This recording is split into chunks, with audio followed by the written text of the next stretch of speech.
Malaysia's king has called for stronger, large-scale action to combat corruption, urging the government to ensure swift and effective resolution.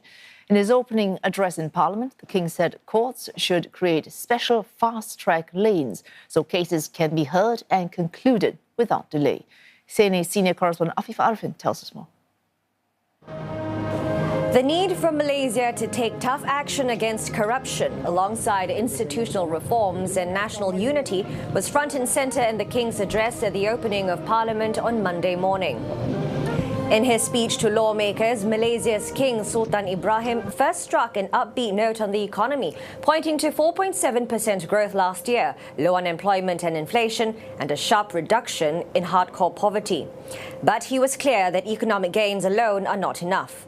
As the 13th Malaysia Plan begins this year, the King said development must prioritise the well-being of the people, particularly in areas such as education, healthcare and public transport, while warning that no plan can succeed if corruption remains entrenched. He reinforced his hard stance against corruption, saying it has spread to worrying levels, citing recent cases involving the Malaysia Armed Forces, and issued a stark warning that corrupt practices must be dealt with firmly. Ini hanyalah sekelumit daripada segunung atau tip of the iceberg. Saya yakin ada ramai lagi di luar sana, sama ada di Jabatan Kastam, Immigration, Polis dan sebagainya, serta termasuk juga yang berada di dalam Dewan yang akan terus diburu sampai jumpa. Amalan rasuah mesti diperangi secara besar-besaran.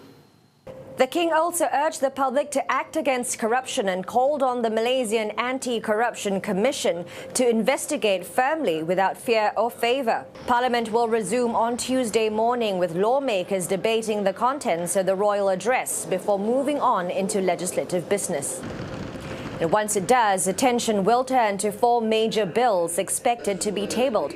That includes a bill to limit the Prime Minister's tenure to no more than 10 years or 2 full terms, aimed at formalising leadership renewal and preventing prolonged concentration of power.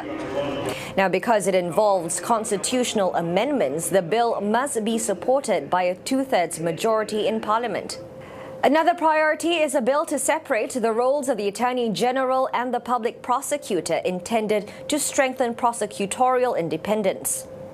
The next few weeks will be crucial and closely watched, determining whether these long-promised reforms are merely tabled or actually pushed through in Parliament in 2016. Afifah Ariffin, CNA, Kuala Lumpur.